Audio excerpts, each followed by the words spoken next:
What's up, family? Within the next 48 hours, one of the biggest decisions will be made, and this decision could sink the entire U.S. economy. And most importantly, it could end monthly payments for Social Security recipients and food stamp payments, which millions of Americans rely on these every single month. Now, the question is, will the leader of the free world step up and do something about it? Or will Biden continue to play Russian roulette with our lives? I've got the details to share with you in just a moment, but be sure to hit the like button for me and subscribe to the channel. Now let's start with the video.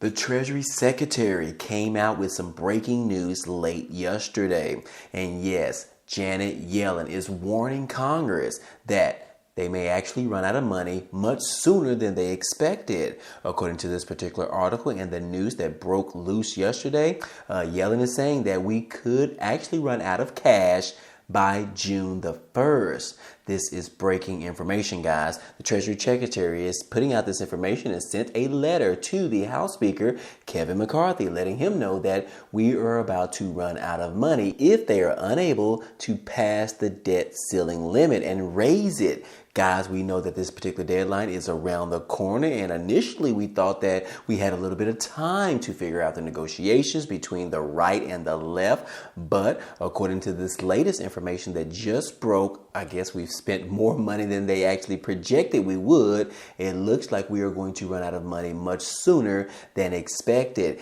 Yes, guys, we have the new deadline, which is approaching very quickly, guys. Yesterday was the first day of the month of May, and now the deadline in which we are going to run out of money is June the 1st. And I would only suspect that this actual date could actually be even sooner than that. Now, what does this mean, guys? Well, it does mean that it could affect millions of Americans out there. It could also sink the U.S. economy. But if it does, guys, millions of Americans are going to be suffering much more than they have been in the past. Yes, guys, as this particular news broke yesterday, it looks like President Biden ended up seeking out information from Congress and the Treasury Secretary, trying to figure out exactly what she means and how could we run out of money. But anyways, guys, Biden is seeking the debt meeting with the Hill leaders on Capitol Hill, as this particular warning message was released by the Treasury Secretary. And yes, guys, like I said, Janet Yellen is saying that the drop dead date for the debt ceiling is now June the 1st.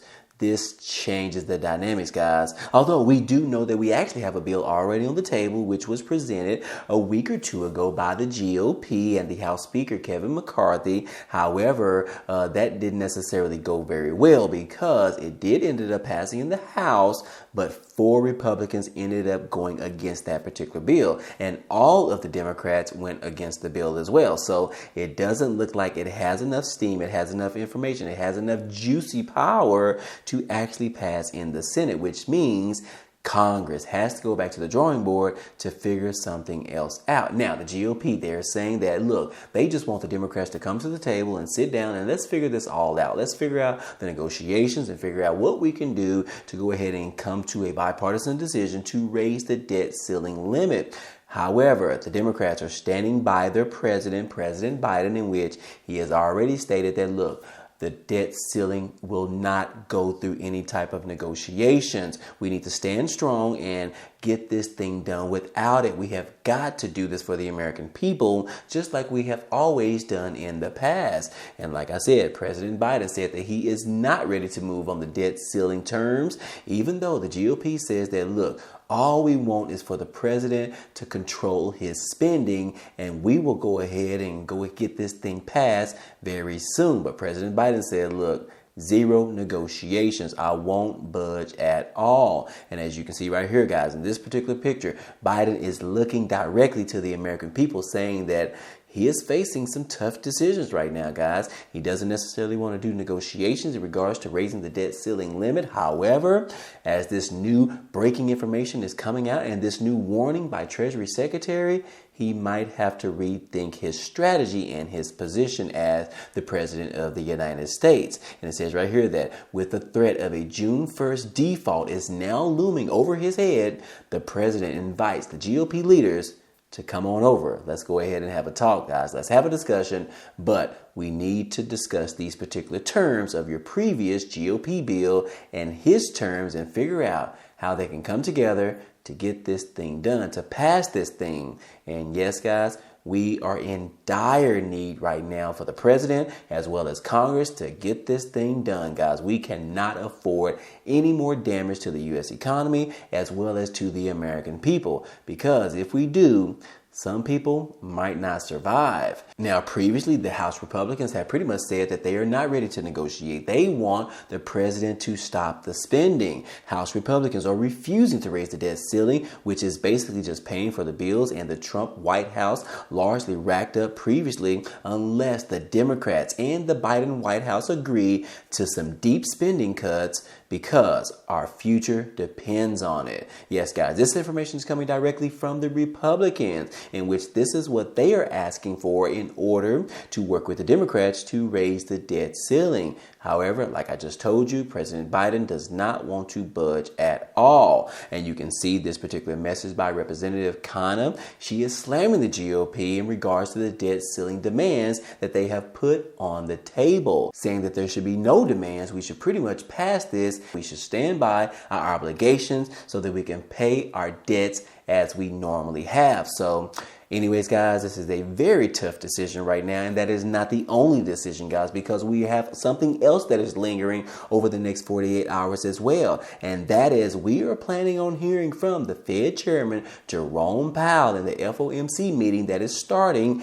sometime today, and we'll go through the end of Wednesday, in which we are finally going to find out whether or not the Fed Chairman is going to raise the interest rates. Now, so far, guys, if we go by what he has said in the past, it looks like he is actually going to raise them by a 25% basis points, or better known as 0.25%. And that is because Jerome Powell has already told us that he will continue to raise interest rates until inflation drops down to 2%. And so far, we are not yet down to 2%. So if you go by that information, it looks like he is going to raise interest rates, which pretty much could crash the stock market, crash the U.S. economy, especially in addition to that, dealing with us almost getting to a default on the U.S. economy in regards to the debt ceiling. So we have a lot of things right now that it could pretty much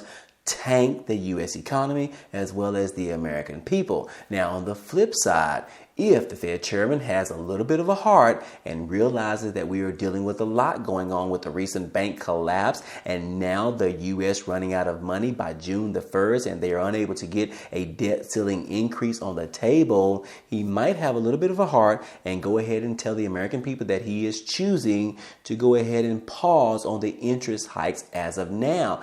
That will be great news, guys. Hopefully that is exactly what he does. But on the alternative side, he could raise the interest rates once more. And like I said, guys, it is going to be a bloodbath. We are going to see the stock market probably drop over 1,000 points in one day, if that is exactly what the Fed Chairman Jerome Powell actually does between Tuesday and Wednesday. Guys, you need to set your calendar. You need to remind yourselves to watch this. Watch the Fed Chairman as he speaks to Congress and the American people on whether or not he is going to continue to steadfast with the interest hikes in this country.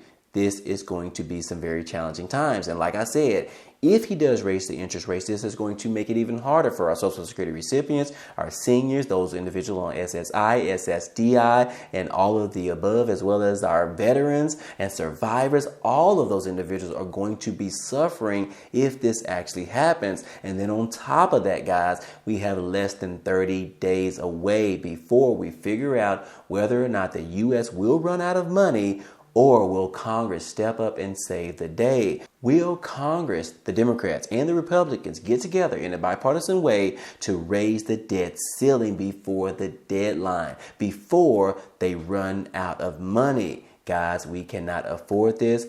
But anyways, let me know what you think about this. Comment down below in the comment section, guys. And anyways, moving on, guys, we do have some other information in regards to the recent bank collapse in First Republic Bank. And yes, we did see where the FDIC was asking individuals or other banks to actually submit their bids to go ahead and take over First Republic and all of their assets. And it looks like JP Morgan Chase was the winner of the bid. Yes, guys, it is official. JP Morgan Chase will be taking over First Republic after one of the biggest U.S. bank failures since 2008 on the previous recession. So this is some good news, and also it is some bad news because a lot of people ended up losing their money, although it looks like they are trying to save those individuals and their money as well. So we'll just have to see how all this plays out here in the next couple of months or so. But the good news is that First Republic will not completely die. They will not completely collapse. They will be taken over by JP Morgan Chase, which pretty much makes Chase continue to be one of the largest banks in the world, guys. So anyways, guys, I just wanted to share that information with you because they are taking over all of those assets, and this is a good thing for those individuals that pretty much bank with First Republic Bank. So anyways, kudos to them. And it doesn't stop there, guys, because we are seeing from the different data points that are coming out as of recently, there is still a lingering banking problem that is still going on right now. And as we all know, we've seen the previous banks that pretty much went into a collapse, such as Silicon Valley Bank and First Republic Bank, Credit Suisse. And we have pretty much seen with the previous bank collapsing of Silicon Valley Bank, First Republic Bank, Credit Suisse. And as you can see on this particular chart right here, guys, it shows that these particular banks pretty much controlled more than $100 billion back in October of 2021. But now that we fast forward to April of 2023, guys, that number has synced tremendously. Over $75 billion have been wiped away, guys. This is very important. Like I told you guys yesterday on the previous video, pay attention to where your money is actually stored at, what bank it is, how much they have FDIC insured, because you don't want to get caught offhand, guys, and lose your money. You definitely need to know. So anyways, guys, that is the latest information in regards to what we are dealing with over the next 48 hours. This is going to be a very crucial time for this year in 2023. This is going to set the standard for the entire rest of the year. Hopefully, President Biden steps up, House Speaker steps up, the Democrats step up, the Republicans step up, Federal Chairman Jerome Powell steps up, and hopefully Treasury Secretary can do her job as far as managing the money. And hopefully we can get all of this situated, guys, in the right way for the U.S. economy and the American people, millions of American people, guys. So anyways, guys, that's all I have for you today. And I hope all this information was helpful to you today. Well, anyways, guys, hey, that's all we have for you today. But feel free to check out some of the items down below because there are a few ways for you to be able to support this channel, as well as some opportunities for you to put some extra money into your pocket in the form of stocks. And that is because you can sign up with Webull because they are giving you 12 free stocks after you sign up for an account and deposit at least 1 penny. They are going to give you 12 stocks, and those could be worth up to $3,000. And then you can sell those stocks and withdraw the money back into your bank account. It is a great way to receive some free money. Also, you can get the Amazon Prime membership for free for 30 days. So be sure to check out the links down below in the description. But anyways, if you enjoyed today's content and you want to see more, go ahead, subscribe to the channel. It's totally free. And if you like today's video, then go ahead and hit the like button for us. It really helps out this channel, as well as it tells YouTube to share this video with others. But anyways, hey, I appreciate you guys stopping by and watching, and I hope to see you on the next video. Peace.